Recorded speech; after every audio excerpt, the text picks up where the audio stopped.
looks like chronology, it looks like periodization, and it is, and it has been taken as such. But it was a way of thinking about crisis in the present and working through the moral conundrums of the poet's present at any particular moment. Hesiod's periodizing myth, like the statue of gold, silver, bronze, and iron in the biblical dream of Nebuchadnezzar, contextualizes the present and allows it to be criticized and compared with alternatives.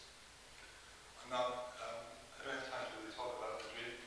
This is dear to me because this was an episode in the book of Daniel where King Nebuchadnezzar has a dream, but he can't remember what it was. And the Hebrew captive Daniel interprets it for him, gives him the dream, and he tells them it was a dream of a statue. And that statue became one of the major periodizing devices in European history subsequently. Up until the Renaissance, there were always seemed to be four great kingdoms, or four great civilizations. Babylonians, Persians, Greeks, and Romans. So this organized periodizing thought for a very long time. The final bit, the present age in the book of Daniel is iron legs, but he says there were iron legs where the feet and the toes were of clay, which is our famous expression, having feet of clay. And it hadn't ended. So it was a prophetic dream that the statue, a boulder would be thrown at the statue would crumble, and that would be the end of and a new kingdom would come entirely different. And so that the present never ended. And so for certain millenarian evangelical Christians, the book of Daniel is still incredibly important, and they're still speculating when the boulder will be thrown and the kingdom of Christ will be installed. The present presents a particular problem for periodization because it's unfinished. In crisis, there's a feeling of being mired in the present, and we can get a better feel for this by reference to the periodizations currently being produced in relation to the environmental crisis caused by global warming. According to contemporary geological science, we live in the Holocene, surnamed by a French geologist, Paul Gervais, in the late 19th century, and formally ratified only 6 years ago. I don't know how many of you realize that, but the Holocene was only ratified 6 years ago. And the Anthropocene we're talking about. Like Hesiod, we also speak Greek to name our epochs. Holocene means entirely new. And for my Greek friends, olokenoideo. And Pleistocene means more, or most new. Pliocene means more new. Miocene means less new. So these are all Greek vocabulary to describe the nearness or the distance from the present, from a point in time. Less new, for example, Miocene means really, really ancient. The Holocene presents the exceptional problems of the present, which I've been talking about. Humans have named it while standing inside it, unlike all the other epochs. Currently, debates are raging over whether or not to introduce a new geological epoch, the Anthropocene. And I take this situation to exemplify what we've seen thus far from Greek graffiti, Hesiod, and Daniel, so even the little I've said about that. Namely that crises may induce periodizations.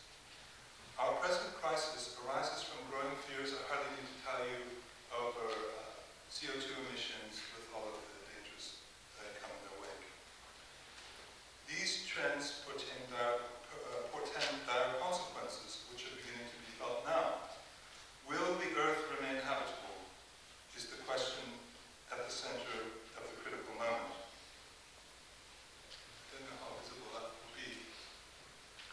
To formally name the Anthropocene would authoritatively recognize how much damage humans have done, and formalizing this periodization would ideally force society to make a greater effort to halt the damaging practices it currently engages in. The Anthropocene debate has raised multiple questions about time itself. These questions begin with the matter of when anthropogenic damage began. Was that some 7,000 years or more ago with the Neolithic Revolution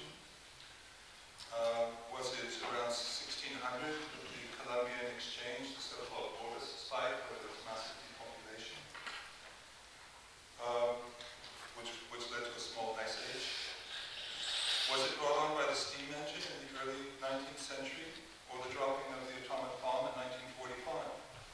In order to settle these matters, geologists and their interlocutors have had to consider their principles for dating. For distant geological events, this has been done based on chronostratigraphy, fossil or rock evidence in the present that allows the sequencing of stratigraphic layers of the Earth. Chronostratigraphy is coupled with geochronology, which is the use of modern time scales, and technologies such as radiocarbon dating. In the case of the Anthropocene, the possible thresholds are so recent that definitive global stratitype and section points, so-called golden spikes, which is globally distributed evidence such as sedimentary layers marking the threshold of new time periods. Such evidence is not such stratitypes, such golden spikes are not yet evident. They take a long time, very different systems of time, very different scales of time. Furthermore, the techniques of geochronology, such as radiometric dating, are unnecessary, since modern events are, as it were, date stamped. We know that the steam engine was invented in 1784, or that 2 atomic bombs were dropped on Japan in 1945. Yet this creates rather than solves problems, since specialists debate whether the nuclear age, even if you decide to take the nuclear age as a threshold for the Anthropocene, it's debated whether that should be dated to 1945, to Hiroshima, to 1963, which was the high water mark of nuclear testing, or to 1964, which was the year of the nuclear test ban. Likewise, dates of 1784, 1800, or 1850 have been offered as alternative thresholds of the Industrial Revolution. A further conundrum of Anthropocene dating is that contemporary geologists are sometimes aware that they might be proposing dates from the perspective of the future. That is, according to the expectations of what geologists 100 years from now or 1,000 years from now might see as the most significant golden spike threshold of the Anthropocene. Frank Bernard says somewhere that meaning comes from the future. Future consequences are being priced in, as it were, accounted for, and somehow lived in the present. Crises, thus, do not only stimulate historical periodizing, they also provoke thought about the future as another measure of the present. The projected future will determine the temporal framework for our past and carry moral implications for the present. As the geographers Lewis and Maslin, who are the authors of this article in Nature, as they put it, quote, "The event or date chosen as the inception of the Anthropocene will affect the stories people construct about the ongoing development of human societies," unquote. We've moved beyond the ethical demand of the past to the moral burden imposed by the future. I'll move on to a section on epoch and analogy. Early geologists such as Cuvier, Lyell, and Gervais, whose research gave rise to the geological timescale, which you're looking at there, up in the top left corner, that's the GTS, were not spontaneously or dramatically periodizing in the face of crisis. They were rather pursuing their scientific interest in expanding knowledge. All of us may periodize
Relationships to the past may be forged through idioms of genealogy or mythology, in epic poetry inspired by the Muses, biblical stories about dreams, or graffiti that creates settings for the dramaturgy of everyday Athenian life.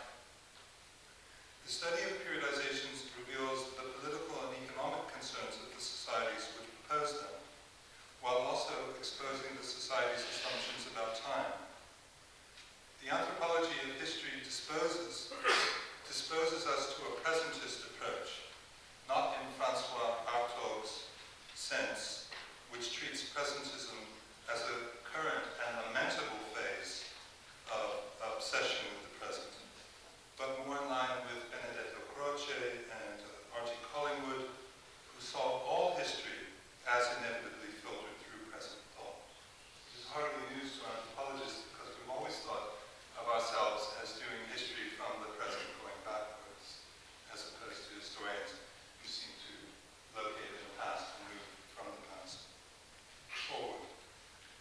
Now, in ordinary speech, I use the word period.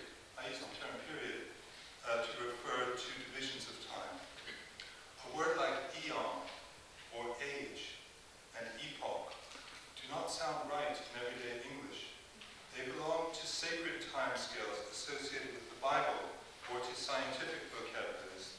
And as we saw previously, according to the geological timescale, eons are the longest time span, lasting 500 million years only. And within them nest successively eras, periods, epochs, and ages. Epochs in this system normally last tens of millions of years. Other languages, of course, are epoch friendly, or they speak epoch freely. For example, modern Greek,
and from cultivating grapes for wine.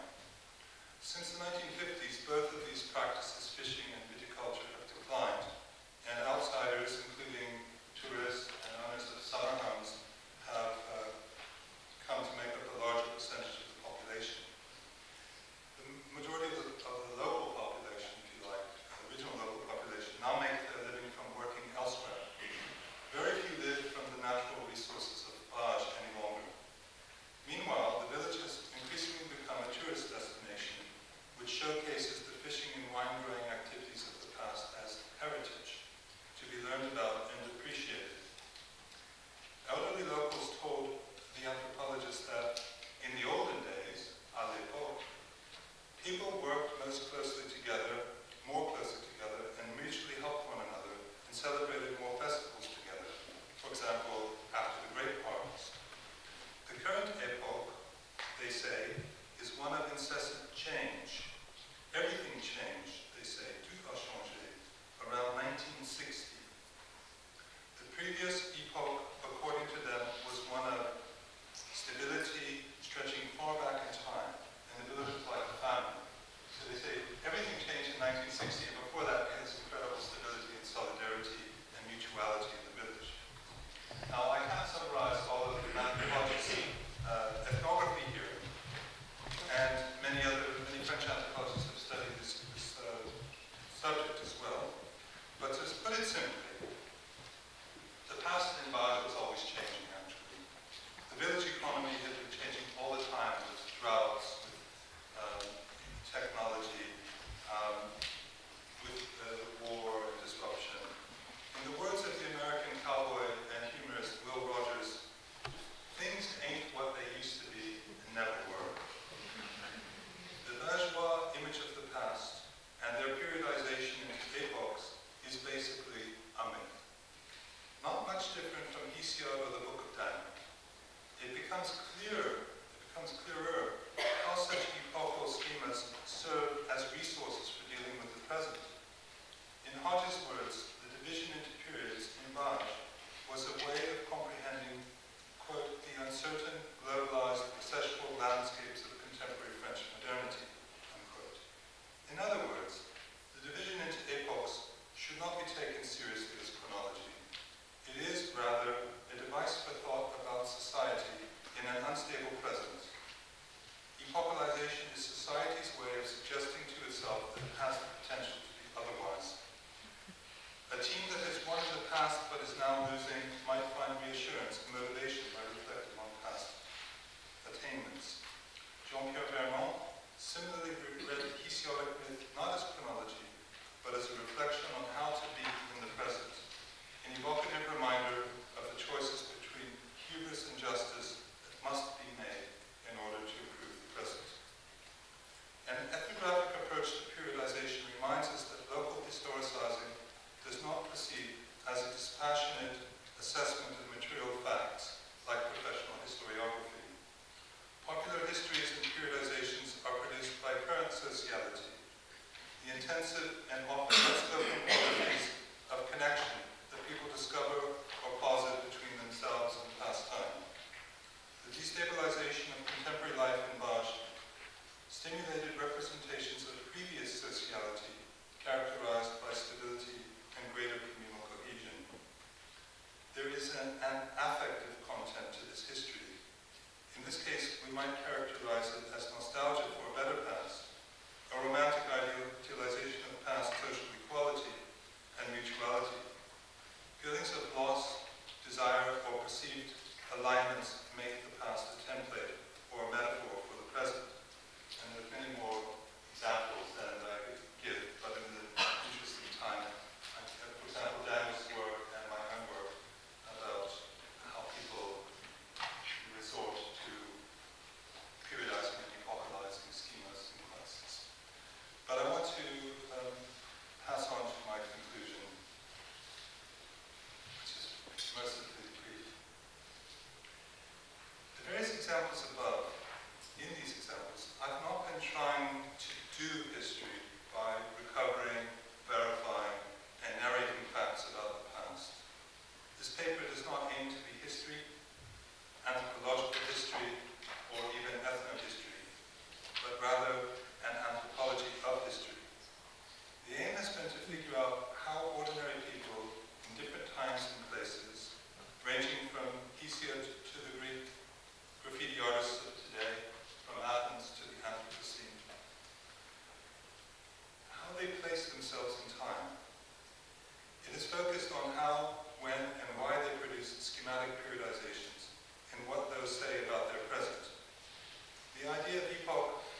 your trained attention on how people make breaks in time, or to look at that in another way, how they bracket themselves in time, how they separate themselves from time.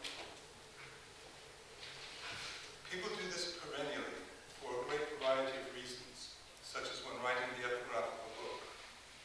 My sense, however, is that in times of destabilization, emergency, or crisis, they epocalize with more intensity, and they do so precisely because of their concern for the immediate future.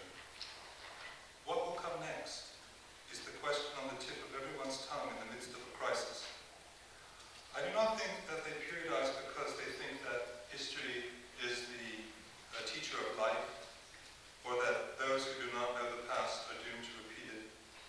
I think rather that they act intuitively, like the graffiti writers, or the people of Plage. They're driven affectively, in ways they might not be fully aware of, to posit pasts or futures that can help them to make sense of the present. The schemas produced by such periodizing are the bare structure of history, and one of the most powerful and fundamental forms of existential postulation. Thank you.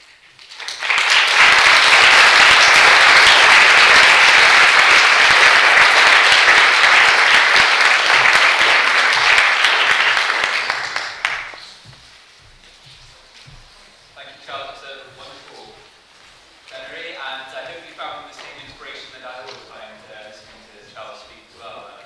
He's phenomenal. So we now have time for questions.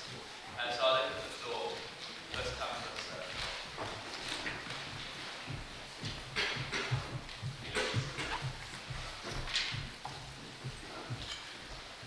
Thanks so much. Can you hear me? Yes. Okay, I'll just continue. Thanks so much. You talked about quite a lot of periodizations, but there's a set that you haven't addressed yet, namely our own periodizations, as in the ontological periodizations that come across in several pre, post, and other affixes.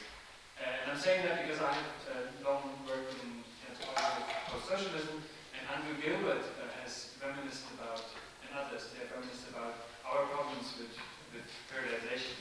So I would like you to comment on those. I suppose if we can't take our informants' periodizations seriously as chronicity, so to speak, as proper chronological representations, we actually can't take ours seriously either. Or is the question. Yeah, well, I don't honestly know about post-social. There's so many different periodizations, and to try to reduce them all, I try to say that some seem more strikingly to be tagged with crisis. That seems to be, they seem to have their roots in the idea of crisis as part of the representation of the periodization. And the thing is, I think you're right. We can't.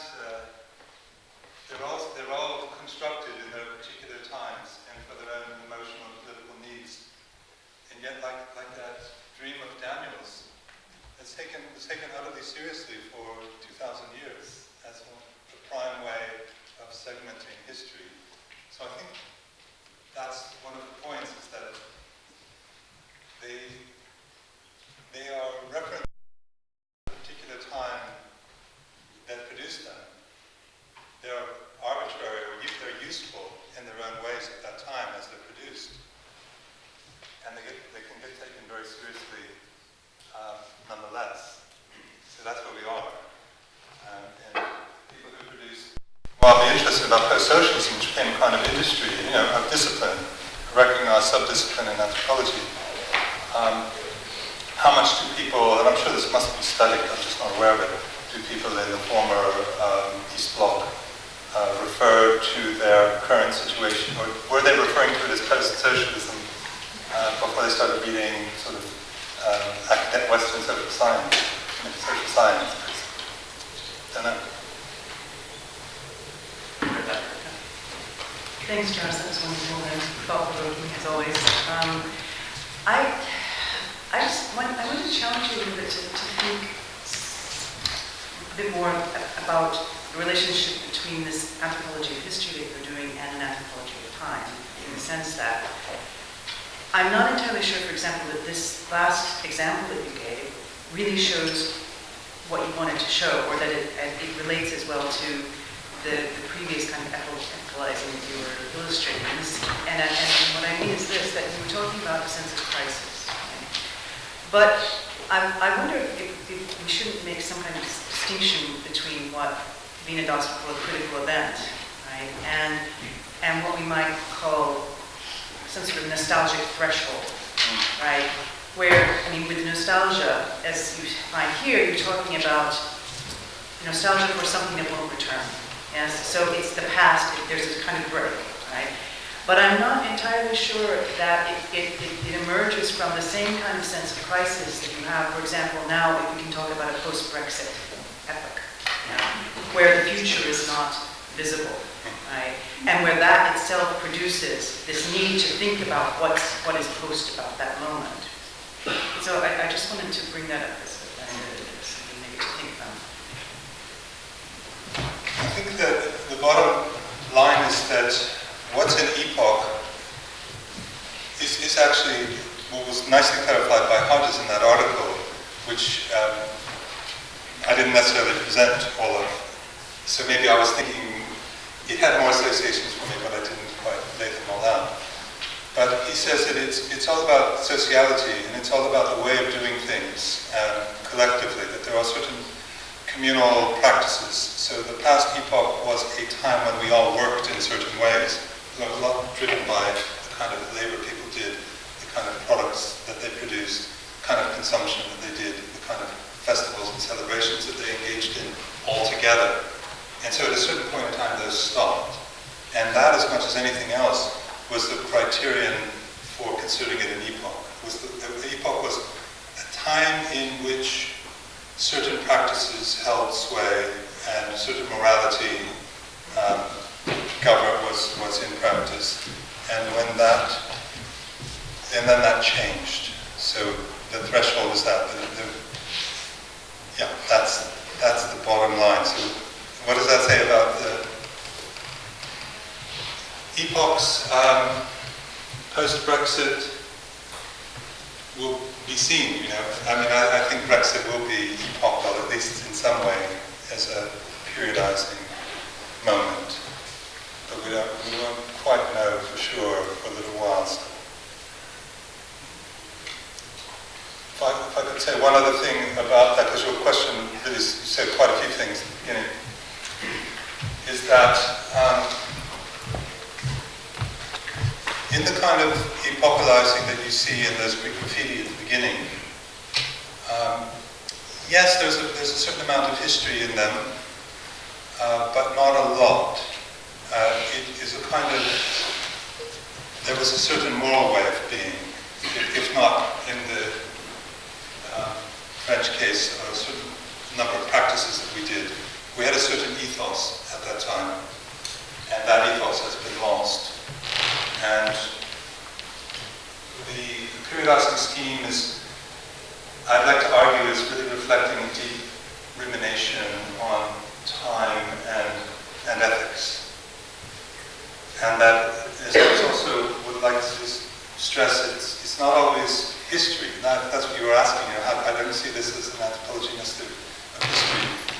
It might be. I feel like it's really on the cusp between an anthropology of temporality, in a much more pure sense of divisions of this, the various skeletal divisions of time, and the operation of filling that with historical data. So, for example, in Dan's work, when people begin to reflect in the crisis, emotionally driven, affectively driven, morally also very, very aware, they start to flesh it out right away with the Nazis, and it was in the 1940s, and there's certain years and dates. So it seems to me it's a very subtle threshold where you go from temporalization and kind of just some sort of realization of time to a point where you begin to use that time frame to structure and to fill with historical information. Okay. Seamus, and then there's a lady at the back right. Okay. I'm a little bit concerned about our image of the past as being kind of romanticized in a kind of, not ours, but the society that we talk about, for example, the village here kind of romanticized, idealized past, and how that is more a reflection of ourselves than it is really of, and the changes that have happened. So, for example, we're now on social media, and how we saw that everybody used to talk to each other, and we are very social and all that, which is not necessarily the truth. And I'd just like to hear a comment on that.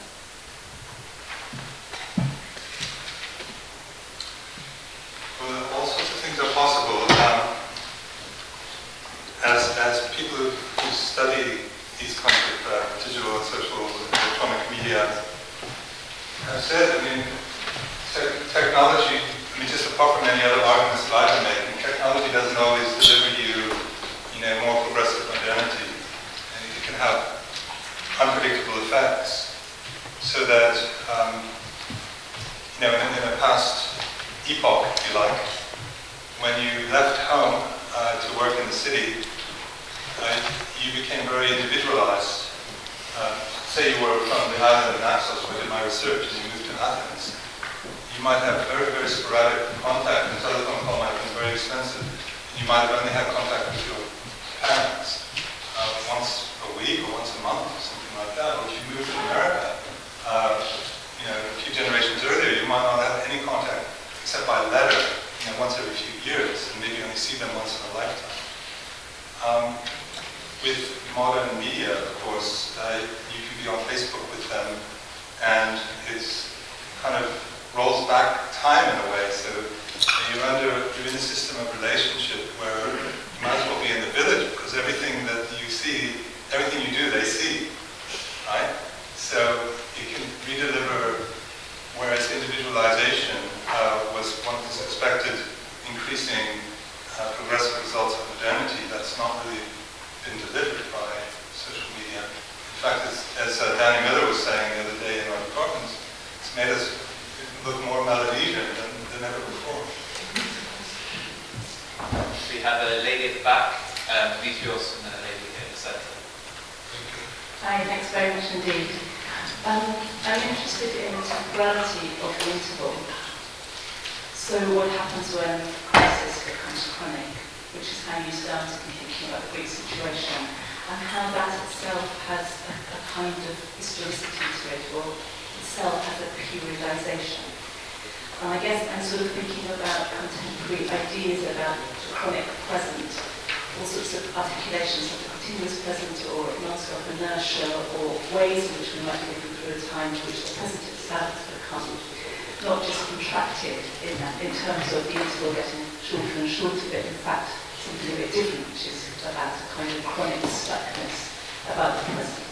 And it seems to me that a lot of what you were talking about in the call for periodization is to do with managing anxiety. But I think we're talking about managing hopelessness, which is a different kind of affect and has something to do with the elongated chronic crisis that certainly Greece has been living through. And I think partly the Brexit situation is something about imagining that we may be going into what might be a generation of crisis. It's about the elongation of that. And I was very interested in the treatise that you called up. Mostly was referring in fact to generation. Again, it was about grandmothers and grandfathers when you're talking about digging up the remains of Alexander's mother. So I'm also interested in how generation gets called forward at times that are no longer simply about crisis, but all about chronicity, or that chronic crisis. By chronic or chronicity, you mean recurrence? Sorry? I mean an elongated. Elongation. Yeah. That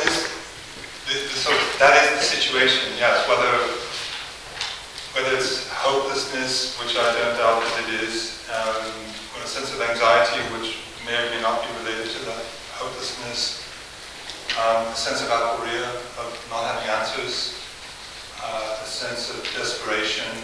I mean, there's so many different words you can place on that, whether they're all discrete affects, I don't know. I mean, there seems to be a nexus of affect there, where they're not, I don't know why, I'm not sure I'd want to argue that they're necessarily discrete from one another. I could see them all just tangled up in a kind of knot. That's a kind of knot of the present. And that's a knot, that knot of the present is also a time knot, where the passage from the past to the future has been kind of knotted up and cinched, and there's a difficulty of some sort of flow of an expected flow, where you can get from where we were to where we would be. You seem to be exactly trapped in a situation describable as a chronic present, an elongated present, slow and enduring time. And the present in the Holocene is a very short period. The Holocene is only 11,000 years. It's not. We didn't give it, some of those earlier epochs are millions and millions of years. But this is, that's a little bit funny, but that's just the way it is. We've named it, now we want to rename it, so thereby we'll make sure that it's really a short period. Maybe that's a strategy for coping with the anxiety, for lack of a better word, of this present. Well, let's change the name of it. Let's change that present. We can change it. We'll call it the Anthropocene. We might open a future. So we'll perform an operation on the period scheme as a way of, at least possibly kickstarting a new future and an exit from what's ailing us now. I do think of that statue of Daniel, if I can go back to it, which, of course, that was a dream in the Bible. So there's no actual statue of Nebuchadnezzar. So this is some cartoon I got off probably off an evangelical website. But what strikes me thinking about it is how long the present is. Well, it's on this picture. Bronze is the kind of middle section, but the legs and the feet seem quite a long part of the body, and to the toes. So it seems to capture in an image for me, maybe I'm just being very subjective about it, that length of the present, and also the great uncertainty about the present. As Daniel speaks about how we don't really know how this present is going to break up. It's going to degenerate into these warring toes. They're going to be at war with each other, be 10 of them. And there'll be a lot of division, and that's going to be the beginning of the end. So, scenarios of apocalypse can also, one can be very impatient waiting for the apocalypse, so that even when that's thrown into the bargain, okay, so that could be another, idea, another trick thrown into the bag, into the situation of an unendurable and too long enduring present. But the messianic scenario can stretch it out even more painfully, waiting for that second coming. No, I think this is the point that I'm really most interested in thinking about, is that present and like Rebecca's image of that being kind of an internal regress of non-factorability. It's like one of those prime numbers which you can't kind of reach a factorial conclusion to.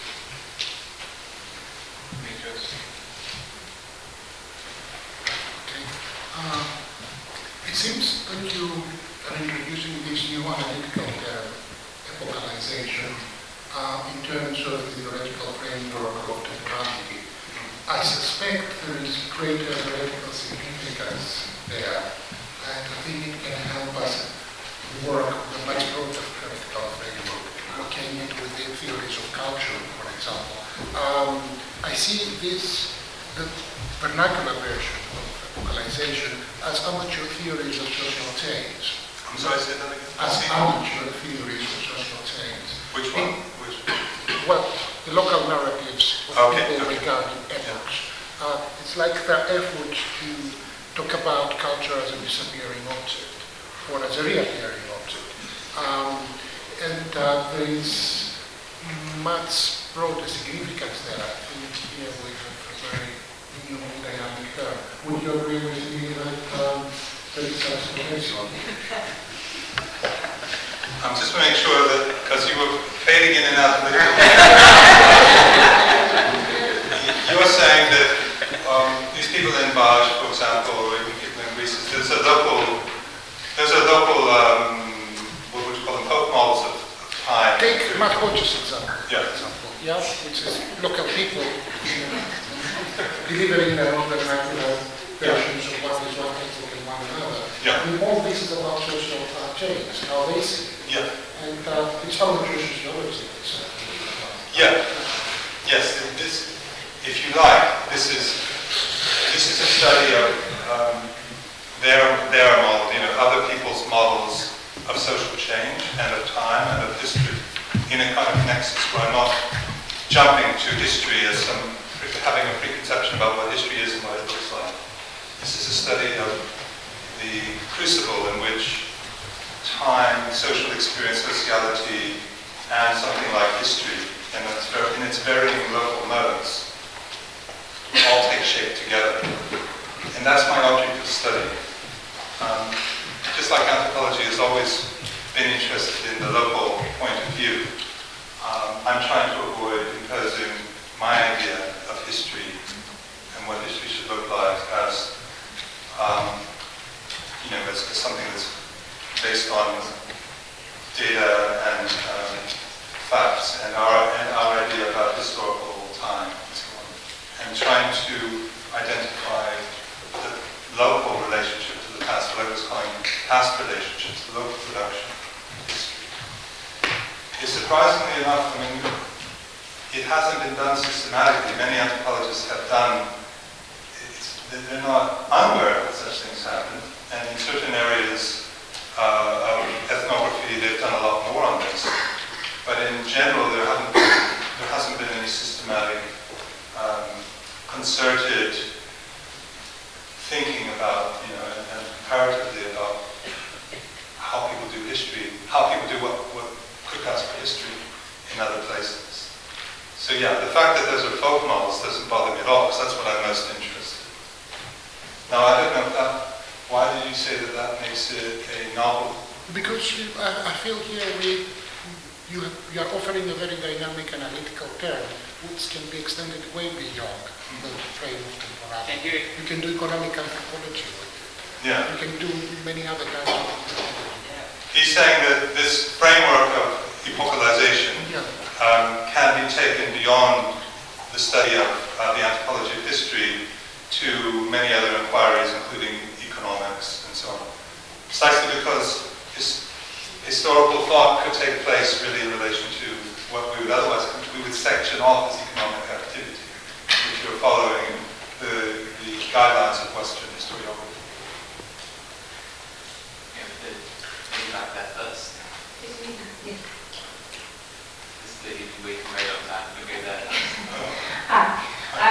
I wanted to dovetail on some of the comments that were made about hope. And in particular, I wanted to, if you viewed the graffiti as performances of this epocalization, because they're exerted by people on the street, they seem to be profoundly negative and in fact much more Daniel's feet than any kind of progression, that they were kind of coming to an end, but they still projected a hope within their sort of question marks at the end, or is this an end? And I just wondered if there were, first of all, within the graffiti scene, if there was more hope articulated on the walls, or if it was only negative. And if it's only negative, is that because it's now out of your, to go back to your circuit, is it outside of this circuit and into the iron, or is it just because there's no visibility to the hero moment or the going back to the gold? Does that make sense? The question. To answer, Kelly, I would have to know a lot. There would be a lot more Greek graffiti that I'd have to look at. I have to confess that I I was interested to make this argument, so I took the things that could Or support even it. in the narratives or from anecdotal conversations that you have, are the conversations and the performances more about the end and the negative, or about the hope and the potential? I don't know if I could, maybe others who are more, more on the scene than I am could answer that, but I won't do it. My sense is that these are not necessarily as abject negative as you might be suggesting. I mean, they are prods and spurs to change and to be dynamic and to do something differently, to think differently. They're prompts to a different way of thinking, which could be very creative in that way, rather than just doom-saying kinds of graffiti. I don't think they have that kind of apocalyptic, Armageddon-like feel to them, but rather a kind of moral challenge to the present, which is being articulated through the values of the past, in some cases, some of those cases, yeah, in all of those cases. And I think also that some of the visual quality of those graffiti, especially the advent and the rising popularity of stencil graffiti, which are very fine pieces of art, I think, can create a reaction which is very visual and emotive at that level, where it's not just processing words, but it's, as I was sort of saying, a kind of time transportation or an affective capture or interpolation by those pictures. That fine one of the man smoking a cigarette, we know that it was done by an out-of-work dentist in Athens. And he used his cavity drilling tool to drill the stencil. So I think in a way that, and if you interview these guys, as I've read the interviews, it's more about hope actually, despite that there's some painful medicine and there's some reality checks and things like that. So I think they would see themselves more as prophets of the real, prophets of the necessary, than as prophets of doom. Thank you. Can we go back to can we go forward to the last slide, the picture of the village? Just for a second. Thank you. I'm very interested in coastal and rural senses of time and present and past. And I was wondering, because all of the temporalities of modes of temporality and sociality that I've heard had a component, an urban component in a way. And I was wondering if you found continuity in a sense of temporality when constructing or conceptualizing crisis and uncertainty or certainty or anything from that particular setting, obviously urban setting again, say, for example, graffitis or anything, any other ways. Thank you. So you're asking, this is from France, no?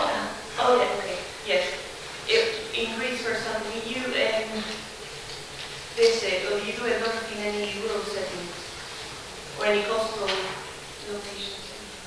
I think that you can, again, I have to confess I haven't really, it's largely in part through my students that I'm getting fed these graffiti, but I understand that they are replicated, that they show that one replication, that some of them catch on, and the man smoking the cigarette, I've heard people say that they've seen that, and I'm sure they haven't all seen it in the same place. So No, they're everywhere. it's everywhere. Everywhere. And second, most of these graffitis also circulate on the internet, in Facebook and stuff. So they also appear electronically, and they fill all kinds of spaces and all kinds of. They're not just walls when you come in what we want. Yeah, I think that's, almost the technologies of modernity. Your question is important and good, and I think they are on walls all over the place. They are also on walls all over the place. I also on walls all over the place, but they have been... On electronic walls. And they're on electronic walls too. And some of them may never have been on walls. I mean on actual walls, but only been on virtual walls. Some of them start their lives on virtual walls, Yes. and then they're actually Actualized, on yeah. It's a very interesting set of considerations, because graffiti in Greece, in my experience, when I actually did my most intensive field research there in the 80s, they usually appeared on the walls after political marches, when there were huge rallies in the streets, where people were shouting slogans, chanting slogans, which had been devised by the committee that was organizing the demonstration, or the political party that was organizing the demonstration, or however those got orchestrated. And they were very simple slogans that you could say in marching, like American bases out. And then after the march had appeared, had taken place, then you would see American bases out all over the walls everywhere. So there was a production from oral production to the written, and now, as Elizabeth says, any order is possible. And some of those ones with all capital letters that we have in the beginning might have been,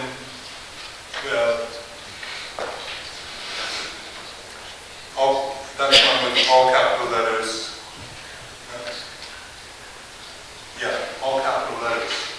And somebody, suggested that, like in electronic media, capital letters is like somebody shouting at you. In fact, at one point in time, they forbade people to do that on Facebook. So I've been told. And I ran that by some Greek graffiti people, and they said, well, that may be true or may not. I think a lot of people use all capital letters to disguise their handwriting, because it is still a criminal offense there. Okay, we run out of time, so I think we'll wrap it up